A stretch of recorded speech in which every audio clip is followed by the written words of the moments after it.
येणाऱ्या काळामध्ये मला पूर्ण खात्री आहे की बाबासाहेब आंबेडकरांचा विचार हाच या देशाचा तरणोपाय असणार. बाबासाहेब आंबेडकरांचं संविधान हेच या देशाला तारू शकतं. बाबासाहेबांना कोणी आता संपवू शकत नाही.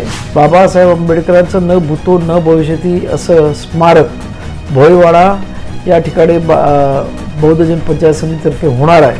ही युती महायुतीबरोबर झालेली नाही, तर आमची युती एकनाथ शिंदे यांच्या शिवसेनेबरोबर झालेली आहे.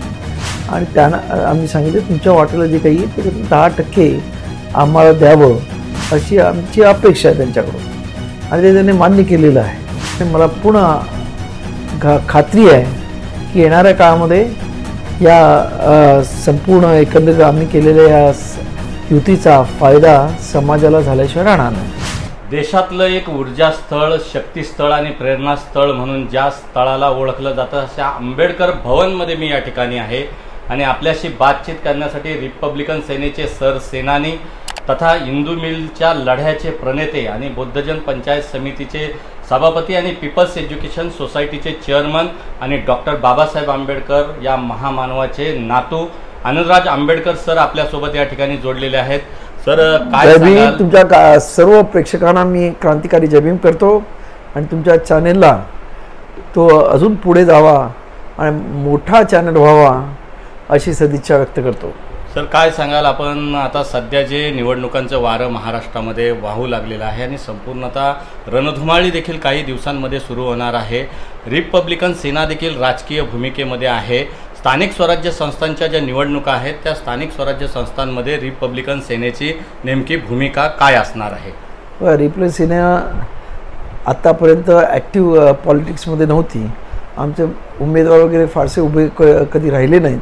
पण यावेळेस आम्ही ठरवलं की आंबेडकरी चळवळीमध्ये 60-70 वर्षाचा इतिहास पाहिला तर बाबासाहेबांच्या काळानंतर ज्या पद्धतीने कार्यकर्त्यांची ससेहोलपट झाली आणि ज्या पद्धतीनं फक्त नेत्यांना पदं मिळाली, नेते आमदार खासदार मंत्री झाले, परंतु दुर्दैवानं आंबेडकरी कार्यकर्ता हा उपेक्षित राहिला, दुर्लक्षित राहिला आणि तो उद्ध्वस्त झाला.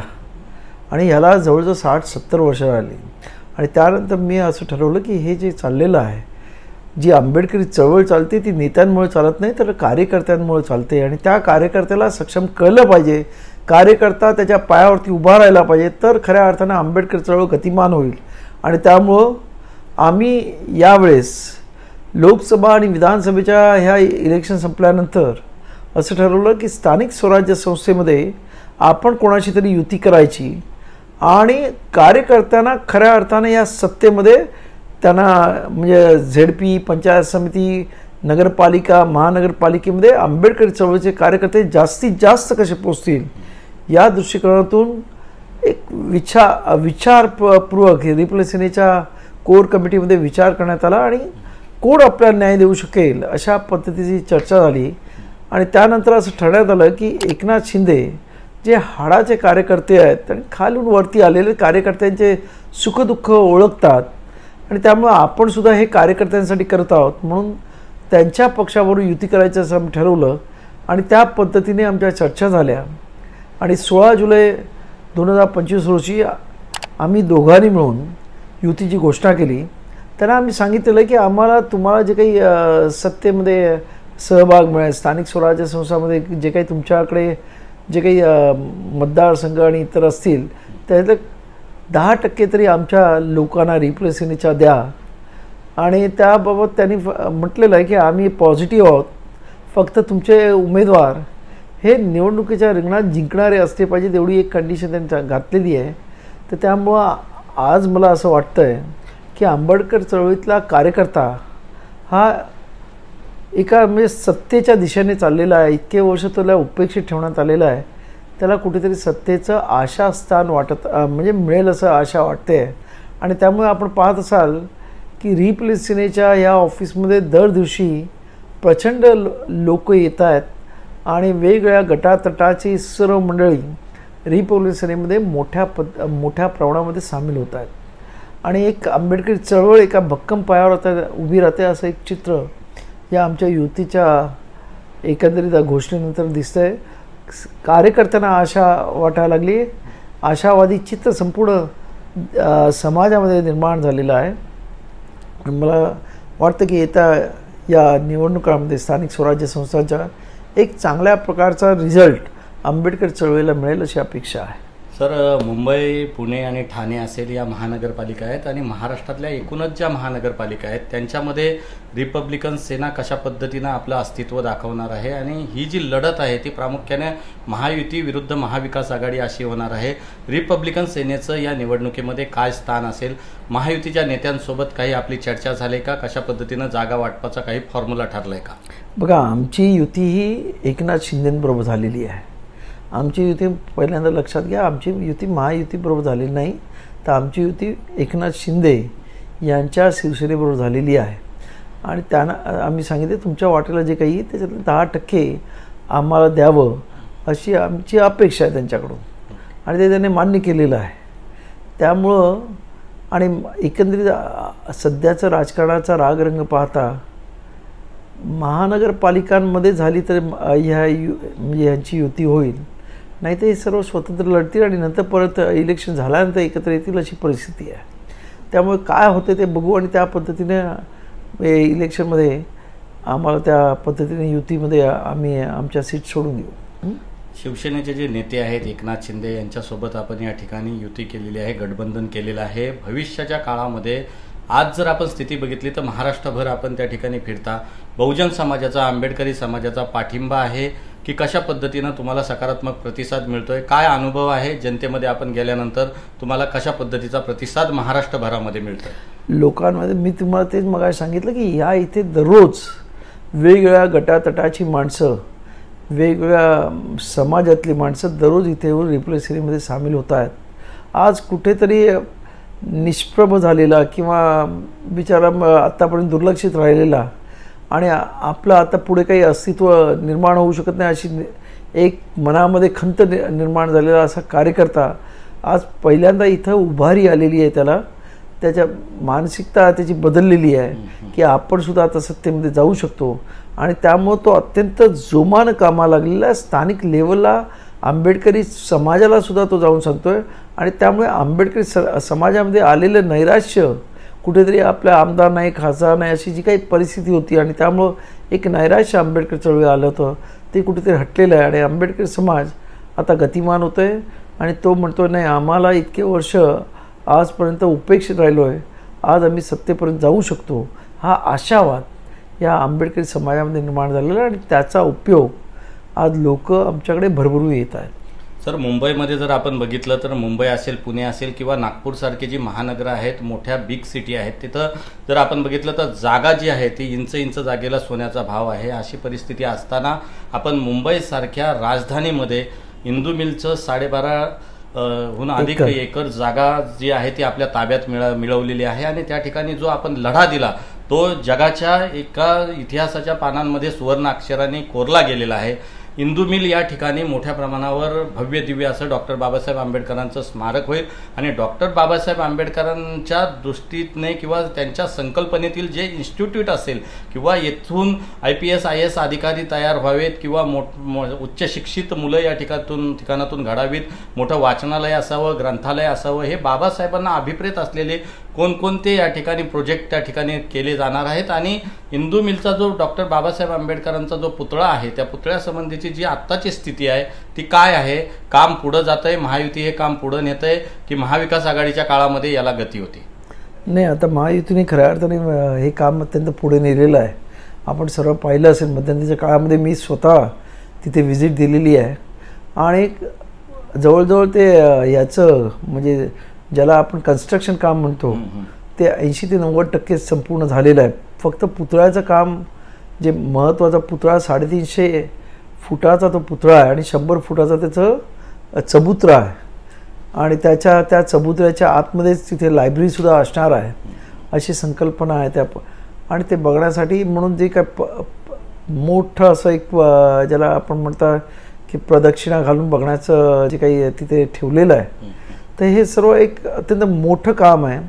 आपण पाहिलं असेल की काही दिवसापूर्वी बाबासाहेबांच्या बुटाचा 1/4 भाग, म्हणजे पुढचा टो म्हणतो आपण, तो आला. त्याचंच वजन 2.5 टन होतं. आणि असे म्हणजे बाबासाहेब जेव्हा आता बाबासाहेब त्या पुतळ्याचा हात हा 10 मजली इमारती एवढा असणार आहे, एवढा मोठा तो पुतळा अवाढव्य आहे. आणि त्याला आतमध्ये स्ट्रक्चरसाठी अनेक म्हणजे हजारो मेट्रिक टनचं स्टीलचं स्ट्रक्चर आतमध्ये उभं राहणार आहे. त्याच्यामध्ये 2 लिफ्ट होणार आहेत. सर्व मोठं काम आहे, पण ते काम चाललेलं आहे. म्हणजे पुतळ्याचं काम तिथे त्यांचे जे राम सुतार म्हणून आहेत त्यांचा जो स्टुडिओ आहे त्याच्यामध्ये चालू आहे. फॅब्रिकेशन काम म्हणजे त्या पुतळ्याच्या आतमध्ये प्रचंड असं फॅब्रिकेशन, म्हणजे ते पुतळा हलू नये किंवा त्याची डागडुजी इतर पुढे जाऊन करावी किंवा त्याला आतमध्ये लिफ्ट येऊन त्याचं साफसफाई इतर सर्व करण्यासाठी, तर ते काम दमणमध्ये चालू आहे. तर अशा पद्धतीने सर्व ठिकाणी कामं चालू आहेत आणि हे काम आता अत्यंत प्रगतीपथावर आहे. मला असं वाटतं की हा पुतळा 26 एंड किंवा 27पर्यंत हे पूर्ण काम पूर्ण बाबासाहेब आंबेडकर सर्व प्रकारचं असणारं स्मारक तयार होईल. कारण आता महत्त्वाचं त्याच्यामध्ये पुतळा आहे. जो पुतळाच बनणं आणि तो उभा राहणं हे एक मोठं म्हणजे त्याला टेक्निकल आव्हान आहे असं मी समजतो. ते आता ते पेलतील अशी अपेक्षा आहे.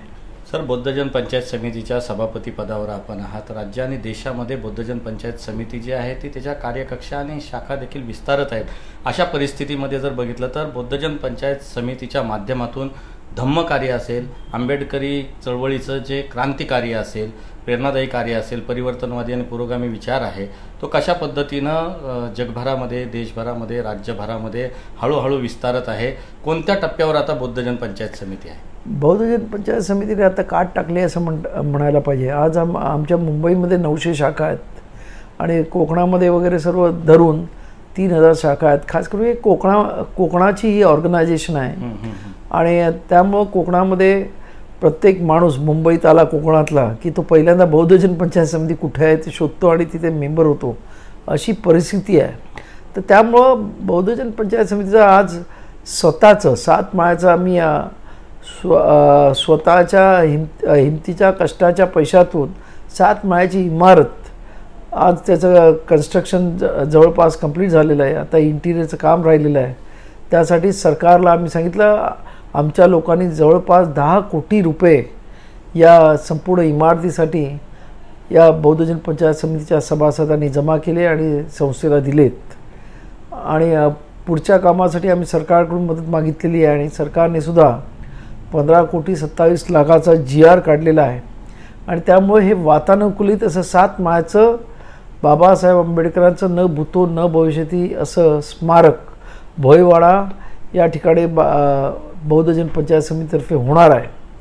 त्यामुळे हे जे काही होतं आहे ते अत्यंत चांगल्या पद्धतीने कामकाज होतं आहे आणि मला पूर्ण खात्री आहे की येणाऱ्या काळामध्ये या संपूर्ण एकंदरीत आम्ही केलेल्या ह्या युतीचा फायदा समाजाला झाल्याशिवाय राहणार नाही.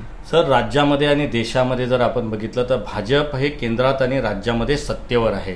आज जर परिस्थिती बघितली तर देशामध्ये क्रांती विरुद्ध प्रतिक्रांती, पुरोगामी विरुद्ध प्रतिगामी असा जो संघर्ष आहे हा सुरूच आहे. आंबेडकरवाद विरुद्ध ब्राह्मणवाद, मनुवाद हा देखील टप्पा या ठिकाणी, हा संघर्ष या ठिकाणी आपल्याला पाहायला मिळतोय. अशा परिस्थितीमध्ये देशामध्ये ज्या पद्धतीनं अन्याय अत्याचाराच्या घटना आज बौद्ध समाज असेल, दलित असेल, SC ST किंवा इतर अन्य समाजावर त्या ठिकाणी अन्याय अत्याचाराच्या घटना होत आहेत, महिलांवर अन्याय अत्याचाराच्या घटना होत आहेत, कसं बघता? एक डॉक्टर बाबासाहेब आंबेडकरांच्या कुटुंबातले तुम्ही सदस्य आहात आणि वारसदार, विचारांचे आणि रक्ताचे वारसदार म्हणून भविष्यामध्ये काय आव्हानं आहेत आपल्यापुढं? नाही, आपल्या पुढे प्रचंड अशी आव्हानं आहेत. बाबासाहेबांनी जाती अंताची लढाई लढलेली आहे. दुर्दैवानं आज आपल्या लोकशाहीमध्ये जाती घट्ट होत चाललेल्या आहेत. इलेक्शनमध्ये जात बघून म्हणजे उमेदवार दिले जातात, त्या विभागामध्ये कुठच्या जातीचं प्राबल्य आहे ते बघून उमेदवार दिले जातात आणि त्यामुळं जे बाबासाहेबांनी पाहिलेलं स्वप्न आहे जाती अंताचं त्याला कुठेतरी ठेस पोचते हे आपण लक्षात घेतलं पाहिजे. परंतु आज एक मला आनंदाची गोष्ट याच्यामध्ये वाटते की आज बाबासाहेबांचा विचार, बाबासाहेबांची आंबेडकरी समाज तर अभ्यासतोच, परंतु इतर समाजसुद्धा अभ्यासायला लागला आहे आणि जो बाबासाहेब आंबेडकरांचा विचार वाचतो तो बाबासाहेबांच्या विचारावरती कृती करायला लागतो. आज अनेक समाज महाराष्ट्रात मी बघतोय की जे अनेक समाज आहेत ते बाबासाहेबांच्या विचारावरती आता बोलायला लागलेत. पूर्वी बाबासाहेब आंबेडकरांचं नाव न घेणारी अनेक जाती आहेत, त्या बाबासाहेबांचं म्हणजे त्यांच्या कार्यक्रमात बाबासाहेबांचे फोटो लावायला लागले. ओबीसीच्या कार्यक्रमात असतात, मराठा समाजाच्या कार्यक्रमात असायला लागलेत, संभाजी ब्रिगेडच्या वगैरे. हे जे काही चालू आहे स्थित्यंतर चालू आहे. त्यामुळे येणाऱ्या काळामध्ये मला पूर्ण खात्री आहे की बाबासाहेब आंबेडकरांचा विचार हाच या देशाचा तरणोपाय असणार. बाबासाहेब आंबेडकरांचं संविधान हेच या देशाला तारू शकतं अशी आता लोकांमध्ये मानसिकता झालेली आहे. आणि त्यामुळं बाबासाहेबांना कोणी आता संपू शकत नाही. किती कोणी काही बोललं तर त्याला काही अर्थ राहत नाही.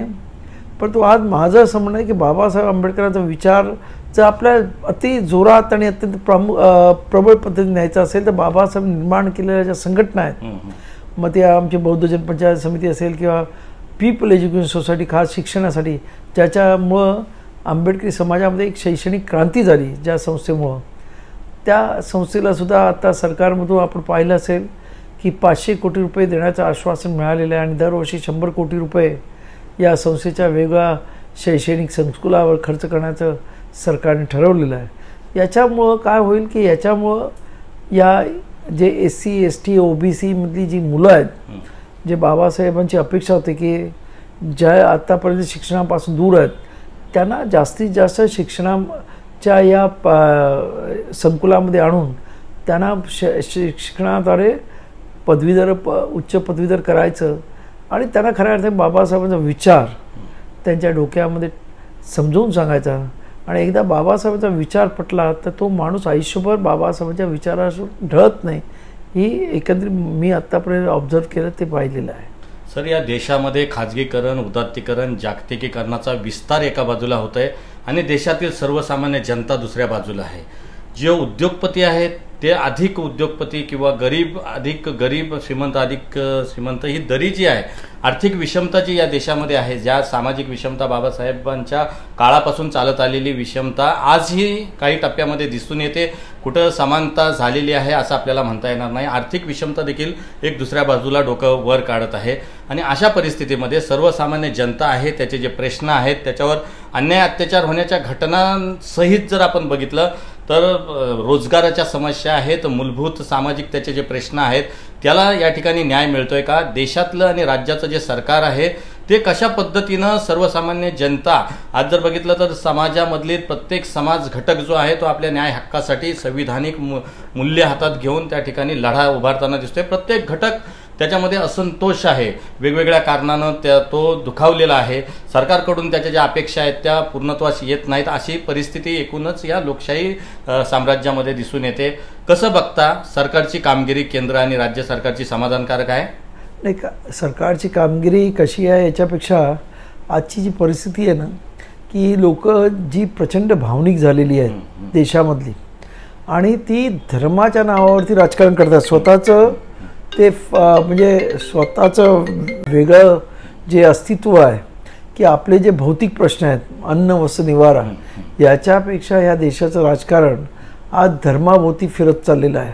तसं तुम्ही मगाशी म्हणालात सुरुवातीला की या देशामध्ये जी विषमता, तर बाबासाहेबांनी त्यांचं संविधान देताना असं बाबासाहेब म्हणाले होते की या देशामध्ये मी राजकीय समानता देतोय, पण या देशामध्ये सामाजिक प्रचंड अशी विषमता आहे, आर्थिक अशी प्रचंड विषमता आहे, आणि हे लवकरात लवकर संपली पाहिजे. न पेक्षा आम्ही जे एवढ्या महत् प्रयासाने निर्माण केलेलं हे संविधानाचं मंदिर आहे, लोकशाहीचं मंदिर, संविधाना थ्रू निर्माण केलेलं लोकशाहीचं मंदिर आहे, ते लोक उद्ध्वस्त करतील. आणि आज खरी म्हणजे भीती वाटायला लागली की ज्या पद्धतीने ही दरी म्हणजे सामाजिक आणि हे आर्थिक जी दरी वाढते, कारण हल्ली जातीमध्ये प्रचंड दरी निर्माण होत आहे, त्याचबरोबर आर्थिक सुद्धा प्रचंड अशी दरी निर्माण होत आहे. आणि त्यामुळं या दरीचा कधीतरी स्फोट झाला तर आपण पाहतो की श्रीलंकेमध्ये काय झालं, बांगलादेशमध्ये काय झालं, नेपाळमध्ये काय झालं, आपल्या बाजूबाजूला असणाऱ्या देशांमध्ये याच प्रश्नांमुळं मोठा स्फोट, राजकीय स्फोट झालेला आहे. ती भीती ह्या देशामध्ये सुद्धा आहे. त्यामुळं या इथं असणाऱ्या सरकारांनी ताबडतोब त्याच्यावरती ॲक्शन घेऊन या आर्थिक आणि सामाजिक दुरी कशी कमी करता येईल हा अत्यंत महत्त्वाचा प्रश्न आहे. न पेक्षा ज्या बाबासाहेब आंबेडकर ज्या अपेक्षा केल्या होत्या की ह्या संविधानातून या देशामध्ये खऱ्या अर्थानं हॅव नॉट्स, म्हणजे बाबासाहेबांनी एकीकडे भाषण केलं आहे आणि त्याच्यात त्यांनी एक शब्द वापरला हॅव नॉट्स, म्हणजे सत्ता संपत्तीपासून वंचित असणारे लोक असं बाबासाहेबांचं म्हणणं आहे. ते सत्तेवर जायला पाहिजे, पण दुर्दैवानं सध्याच्या परिस्थितीमध्ये तसं होत नाहीत. आणि त्यामुळं खऱ्या अर्थाने लोकशाहीमध्ये जे रिप्रेझेंटेटिव्ह गरिबांचे जायला पाहिजे, दलितांचे जायला पाहिजे, कष्टकऱ्यांचे जायला पाहिजे ते जात नाहीत. आणि त्यामुळे ह्याला जसं सत्तेमध्ये असणारे कारणीभूत आहेत तसंच या देशातली जनतासुद्धा कारणीभूत आहे असं मी समजतो. कारण ते हे सर्व विचार करण्याऐवजी ते धर्मांधतेने एवढे लोलूप झालेले आहेत की ते धर्माच्या पलीकडे, जातीच्या पलीकडे बघायला तयार नाही. खरं म्हणजे या देशाच्या लोकशाहीचं दुर्दैव आहे. सर, मुलाखतीच्या अंतिम टप्प्यामध्ये जाताना आपण अतिशय एका महत्त्वाच्या विषयावर चर्चा करायची आहे. या देशामध्ये जर बघितलं तर RSSची सध्या वर्तमान स्थिती काय, सनातनची स्थिती काय, आणि जर बघितलं तर जनतेच्या मनामध्ये या संदर्भामध्ये दहशत निर्माण होते का दिवसेंदिवस, आणि लोकशाही मूल्ये पायदळीत उडवली जातात का, संविधानिक जी मूल्ये आहेत त्यांना कुठेतरी फटका बसतोय का, त्यांना धोका आहे का, काय नेमकं RSSचं काम आहे. आपण आंबेडकर कुटुंबातून जर आपण विचार केला तर आंबेडकर वाद आणि हा जो मनुवाद आहे हा याच्यामध्ये कुठेतरी ह्याची सांगड घातली जाते का, कशा पद्धतीनं हा विरोधाभास आहे, आणि आपला लढा जो आहे भविष्यामध्ये रिपब्लिकन सेना असेल किंवा बहुजन समाज असेल यांना सोबत घेऊन कशा पद्धतीनं RSSला आपलं आव्हान आपण देऊ शकता, कसं ती लढत असेल. बघा, RSSचं जे मूळ आहे तो ब्राह्मणवाद वाढवणं आहे. जरी ते हिंदुत्वाबद्दल बोलत असेल तरी ती बेसिक संघटना जी काढलेली आहे देवरसाने ती ब्राह्मण समाजासाठी काढलेली एक संघटना आहे. आणि त्यानंतर तिला हळूहळू वेगळं रूप देण्यात आलं आणि सर्व समाजाभिमुख आता ती करण्यात आलेली आहे. परंतु अजूनही तुम्ही पाहिलं असेल की RSSचा प्रमुख कधीही ब्राह्मणांशिवाय झालेला नाही. आणि त्यांचा खरं म्हणजे मूलभूत त्यांचा हेतूच ती RSS संघटना काढण्याचा एक होता. आणि त्यांच्या गोवळकर बंच ऑफ थॉट्समध्ये त्यांनी लिहिलं आहे की आम्हाला या देशाचा झेंडा मान्य नाही, आम्हाला या देशाचं संविधान मान्य नाही, अशा पद्धतीची त्यांची भूमिका आहे. आणि त्यामुळं ती संघटना खऱ्या अर्थानं या देशाच्या म्हणजे लोकशाही मानणारी नाही हे सर्वांना माहिती आहे. या त्यांचं एक वेगळं त्यांची आयडियॉलॉजी आहे. पण या देशामध्ये लोकशाही आहे, प्रत्येकाला त्यांची आयडियॉलॉजी लिहून जगाण्याचा अधिकार आहे. आपण आपली आयडियॉलॉजी जास्तीत जास्त वाढवणं आणि त्याला खऱ्या अर्थानं काउंटर करणं हे गरजेचं आहे. आता त्यांची संघटना 1925 साली निघाली, आज त्यांना 100 वर्ष होत आहेत. बाबासाहेबांनी पण 1927 साली समता सैनिक दल काढलेलं आहे. दुर्दैवाने ते समता सैनिक दल आपण ज्या पद्धतीने ते समता सैनिक दल वाढवायला पाहिजे होतं का बाबासाहेबांच्या काळात एवढे प्रचंड मोठे लढे झाले. बाबासाहेब एकटे होते आणि ह्या मनुवादी आणि जातीयवाद्यांना तोंड देत होते. तेव्हा बाबासाहेबांचं संरक्षण करण्याचं काम त्यावेळच्या समता सैनिक दलाने अत्यंत चोख बनवलेलं आहे. त्यामुळे बाबासाहेब कधी कुठल्याही प्रकारचा हल्ला झालेला आपण पाहत नाही. परंतु दुर्दैवानं आपल्यामध्ये जे काही मंडळी नको ती मंडळी पुढारपणामध्ये घुसली, ज्यांना कसलाही अभ्यास नाही, जे अनपढ आहेत. बाबासाहेबांची चळवळ ही अत्यंत विद्वानाची चळवळ आहे, परंतु नेते आमच्याकडे अनपढ या बाबासाहेबांनंतर होते. आणि त्याने ही चळवळ संपवण्यासाठी जे काही केलं आहे की त्यामुळं मग आपल्या अशा राजकीय चळवळीचा फाटे फुटले, आपल्या समता सैनिक दलाला फाटे फुटले, आपल्या धार्मिक चळवळ फाटे फोडण्यात आलेत, शैक्षणिक चळवळीमध्ये गटतट करण्यात आलेले आहेत. फक्त आज बाबासाहेबांनी आशीर्वाद लाभलेल्या आमच्या बौद्धजन पंचायत समिती सोडली तर इतर सर्व चळवळीला गटातटाचं ग्रहण लागलेलं आपण पाहतो. हे कुठेतरी आंबेडकरी चळवळीतल्या कार्यकर्त्याने आणि समाजानं हे संपवलं तर मला वाटत नाही की इतर कोणी आपले मोठे शत्रू आपल्यासमोर उभे राहतील. आज शैक्षणिकदृष्ट्या आपण चांगल्या पद्धतीने प्रगती केलेली आहे असं माझं मत आहे. आपल्या समाजात आंबेडकरी समाज हा शिक्षणामध्ये अत्यंत प्रगल्भ झालेला आहे. अनेक मारायच्या जागेवरती आपली मंडळी सुद्धा बसलेली आहेत. फक्त प्रश्न कसा आहे की आपण ज्या पद्धतीनं चळवळ करायला पाहिजे, ज्या पद्धतीनं RSS वाले त्यांचा अजेंडा घेऊन पुढे जाऊन लोकांमध्ये पसरवत आहेत, आम्ही त्याच्यामध्ये कुठेतरी कमी पडतो. कारण आमचा कोणी एक लीडर आज तिथे RSSचे भागवत आहेत, ते RSSचे प्रमुख आहेत. त्या भागवतांपेक्षा कितीतरी शिकलेले आणि कितीतरी हुशार मंडळी त्या RSSचे स्वयंसेवक आहेत. पण आमच्याकडे प्रत्येक माणूस बाबासाहेबांनंतर मीच हुशार अशी जी एक समंजस आमच्या लोकांमध्ये झालेली आहे, ते आणि अति लोकशाही आमच्या लोकांमध्ये झालेली असल्यामुळं प्रत्येक वेळेला आपण नॅशनल लीडर आहोत आणि लगेच गटतट काढतात आणि सामाजिकदृष्ट्या आपलं विघटन केलं जातं, राजकीयदृष्ट्या विघटन केलं जातं. तर समाजानेच आता विचार करायला पाहिजे खऱ्या अर्थानं आपल्याला कोण लिडरशिप देऊ शकतं, कोण आपल्याला ह्या सर्व जातीवादी मनुवादी संघटनांच्या विरुद्ध खऱ्या अर्थानं रस्त्यावरची लढाई करू शकतं, उभं राहू शकतं. तर हे सर्व नीट समाजाने विचारपूर्वक म्हणजे खरं म्हणजे तथागत भगवान गौतम बुद्धाचा आपण बौद्ध धर्म बाबासाहेबांनी दिला, त्याच्यामध्ये तथागत भगवान गौतम बुद्धाने अत्यंत महत्त्वाचं सांगितलं, आत्मदीपभव म्हणजे काय, स्वयंप्रकाशित हो. तू स्वतःच्या सद्वैक बुद्धीला विचार, तू करतोस ते योग्य करतोस का, तर तुला तुझे प्रश्नाचे उत्तर मिळतील. तसं आपल्या समाजाला प्रत्येकाने ते विचारलं तर मला वाटतं समाजाचे आणि हे जातीवादी आणि मनुवादी जे आव्हान आहेत त्याला तोंड देण्यासाठी एकटे बाबासाहेब त्या काळात त्यावेळेस जास्त जातीवाद होता, तेव्हा बाबासाहेब एकटे उरून पडले. आज बाबासाहेबांची अनेक लेखनं अनेक पद्धतीनं प्रचंड शिकलेली आहेत, प्रचंड मोठ्या हुद्द्यावर आहेत, ती सर्व एकत्र झाली तर सहज ते शक्य आहे असं माझं मत आहे. रिपब्लिकन ऐक्याचे गटतट याच्यावर आपण जर चर्चा केली तर आपण म्हणालात की अनेक जण बाबासाहेबांच्या नंतर प्रत्येक जण विविध संघटना काढतोय, विविध राजकीय पक्ष काढतोय. बाबासाहेबांनी संविधानिक अधिकार दिलाय असं सांगून देखील ते काम त्या ठिकाणी केलं जातंय. अशा परिस्थितीमध्ये रिपब्लिकन ऐक्याचे दोर कायमचे कापलेत का, कधीतरी रिपब्लिकन ऐक्य होईल का, कसं वाटतं, त्या प्रश्नाकडे तुम्ही कसं बघता? बघा, बाबासाहेब गेल्यानंतर लगेचच रिपब्लिकन पक्ष 2 ऑक्टोबर 1957 फुटला. त्यानंतर अनेक म्हणजे बाबासाहेबांच्या एकुलता एक सुपुत्र भैयासाहेब आंबेडकर यांनी 2दा ऐक्याचा प्रयोग केला पण तो यशस्वी झाला. त्यानंतर 99ला सुद्धा प्रयोग करण्यात आला, तो यशस्वी झाला. आणि आता लोकांचा या ऐक्यावरचा विश्वास उडालेला आहे. लोक आता समर्थ नेत्याच्या पाठीमागे जाण्याच्या परिस्थितीत, कारण लोकांची मानसिकता झालेली आहे की एक लोकांना कळून चुकलेलं आहे की गोठ्यामध्ये गाय बैल बांधली जातात, गोठ्यामध्ये गाय बैल गाढवं आणि घोडे असे एकत्र केले जात नाहीत. हे आता म्हणजे समाजाला आणि कार्यकर्ते कळलेलं आहे. त्यामुळे ऐक्याची आता चर्चा थांबलेली आहे. लोक आता योग्य पद्धतीचे निर्णय घ्यायला लागलेले आहेत आणि येत्या काळामध्ये ते तुम्हाला दिसेल असं माझं मत आहे. सर, कृषी हा भारतीय अर्थव्यवस्थेचा कणा आहे आणि जर आपण बघितलं तर आज संपूर्ण राज्यभरामध्ये अवकाळी पावसानं बेमोसम पावसानं जो हाहाकार अतिवृष्टीने उडवलेला आहे, त्या परिस्थितीमध्ये शेतकरी आहे तो पूर्णपणे उद्ध्वस्त झालाय, देशोधडीला लागलाय. सरकार काही अंशी मदत करतोय पण जो महागाई आणि जो खर्च त्या ठिकाणी वाढलेला आहे त्या परिस्थितीमध्ये ही मदत तुटपुंजी आहे का? रिपब्लिकन सेनेची शेतकऱ्यांसाठीची भूमिका काय एकूणच?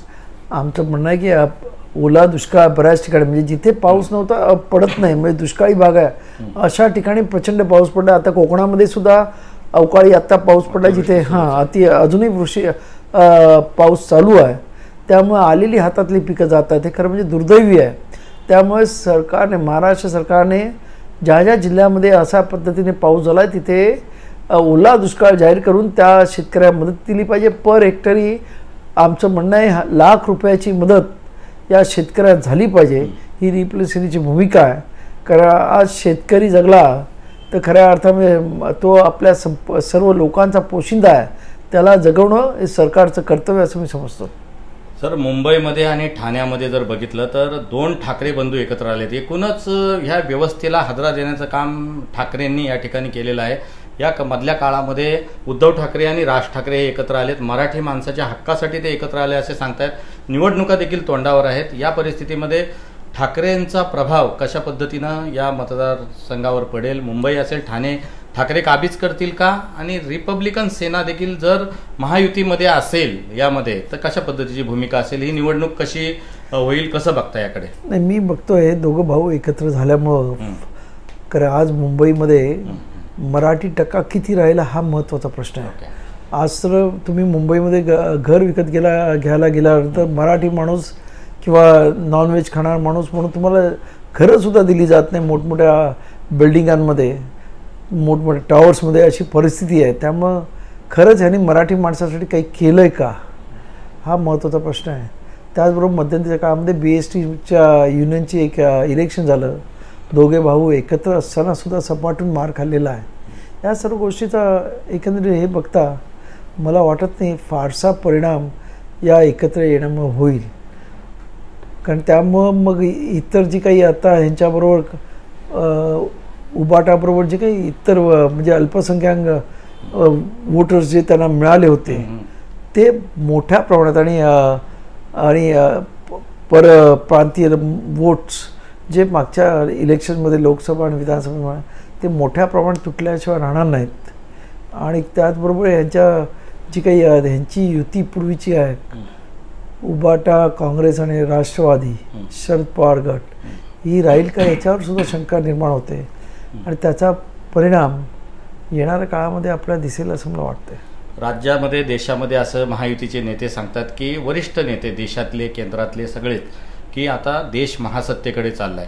एका बाजूला प्रगती दाखवली जाते, मोठमोठे प्रकल्प, उद्योगधंदे त्या ठिकाणी उभारले जात आहेत आणि ज्या प्रकल्पग्रस्तांच्या भूमिपुत्रांच्या जागा घेऊन त्या ठिकाणी ते प्रकल्प थाटले जातात त्या भूमिपुत्रांनाच वाऱ्यावर सोडलं जातं.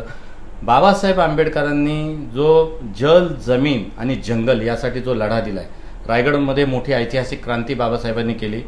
चरीचा सत्याग्रह, शेतकऱ्यांना त्या ठिकाणी कसेल त्याची जमीन खोतांच्या विरोधामध्ये त्या ठिकाणी यलगार केला आणि शेतकऱ्यांना देशातल्या नव्हे तर जगातल्या शेतकऱ्यांसमोर एक कसेल त्याची जमीन राहील त्याचं घर हा कुळ कायदा त्यांनी बाबासाहेबांनी त्या ठिकाणी दिला. आंबेडकर म्हणून आता सध्या तुमची जबाबदारी काय असणार आहे? या प्रकल्पग्रस्त आणि भूमिपुत्रांच्या पाठीशी तुम्ही उभे राहणार आहात? प्रकल्पग्रस्तांसाठी तर नक्कीच मी उभा राहणार आहे. कारण प्रकल्पग्रस्तांना वाऱ्यावर सोडणं हा मूर्खपणा आहे. कारण आज त्यांच्या जमीन जेव्हा तुम्ही घेता तेव्हा त्यांना पुढे पर्यायी काही तुम्ही द्यायला पाहिजे. त्यांना जगण्यासाठी काहीतरी मार्ग शोधायला पाहिजे. त्यांना नोकऱ्या दिल्या पाहिजे. त्या प्रकल्पामध्ये त्यांच्या जमिनीला किमती दिल्या पाहिजेत. आणि त्यासाठी जर असे प्रकल्पग्रस्त कोणी असतील तर त्यांनी माझ्याकडे जरूर यावं. त्यांच्या लढ्यामध्ये मी स्वतः आमची रिपब्लिक सेना पूर्ण ताकदीनिशी त्यांच्या मागे उभी राहील आणि त्यांना न्याय मिळवून दिल्याशिवाय राहणार नाही असं मी इथे आपल्या चॅनलला इथे स्पष्ट सांगतो. कारण याच्यामुळे काय होतं, आज शेतकरी उद्ध्वस्त होतो आहे. हे नवीन नवीन प्रकल्प येत आहेत त्यामुळं. परंतु यांना दुसरा अल्टरनेटिव्ह काहीतरी जगण्यासाठी दिलाच पाहिजे ही आमची भूमिका आहे. कारण जर शेतकऱ्या ते कुटुंब अशी उद्ध्वस्त झाली तर ते जाणार काय, खाणार काय, राहणार कुठे? आणि त्यामुळं त्यांना उद्ध्वस्त न करता त्यांचं पुनर्वसन केलं पाहिजे. त्यांना परत जमिनी दिल्या पाहिजेत आणि त्यांना कशा प्रकारे म्हणजे त्यांचं पूर्णपणे योग्य पद्धतीचं पुनर्वसन करता येईल याकडे सरकारनं जागृतीने बघायला पाहिजे. खरं म्हणजे बाबासाहेबांची एक कन्सेप्ट होती, मी तुम्हाला मुद्दाहून सांगतो. बाबासाहेब असे म्हणाले की एखादा कायदा पार्लमेंटमध्ये पास होत असेल तर त्या कायद्याचा या देशातल्या गरिबावरती काय परिणाम होतो याचा विचार आधी झाला पाहिजे. दुर्दैवानं असं आधी होत नाही. हल्ली कायदे पास होतात ते उद्योगपतींना कशा पद्धतीची मदत होईल या दृष्टीने होतात. हे खरं म्हणजे दुर्दैव आहे.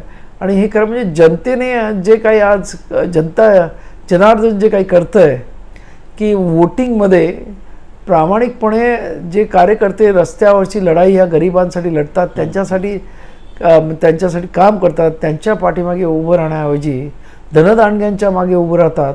आणि त्यामुळे ही अशी परिस्थिती निर्माण झालेली आहे.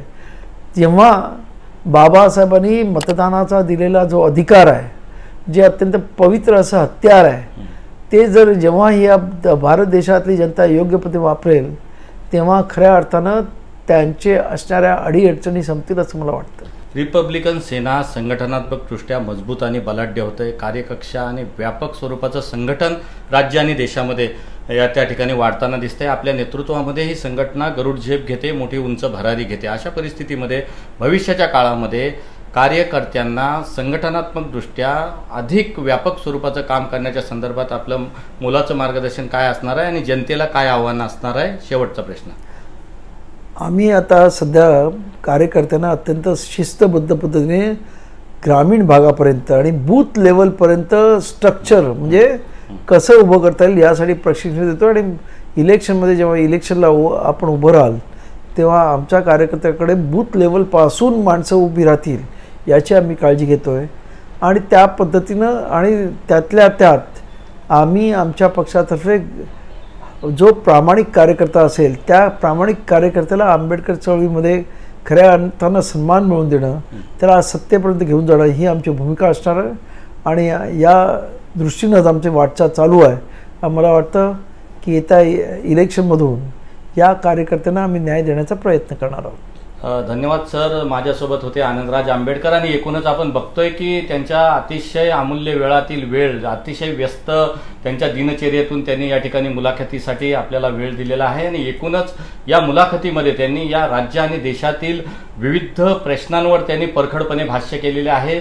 संविधान असेल, लोकशाही असेल किंवा खाऊजा धोरण असेल, रिपब्लिकन सेनेचे संघटनेचं संघटनात्मक काम असेल किंवा बौद्धजन पंचायत समितीचं आंबेडकरी धम्म चळवळीतलं योगदान असेल, इंदू मिलच्या आंतरराष्ट्रीय त्या ठिकाणी जे स्मारक बाबासाहेबांचं त्या ठिकाणी होतंय त्याची आज स्थिती काय, रिपब्लिकन ऐक्याची स्थिती काय, दशा काय आणि दिशा काय यावर आनंदराज आंबेडकर सरांनी रोखठोक भाष्य केलेलं आहे.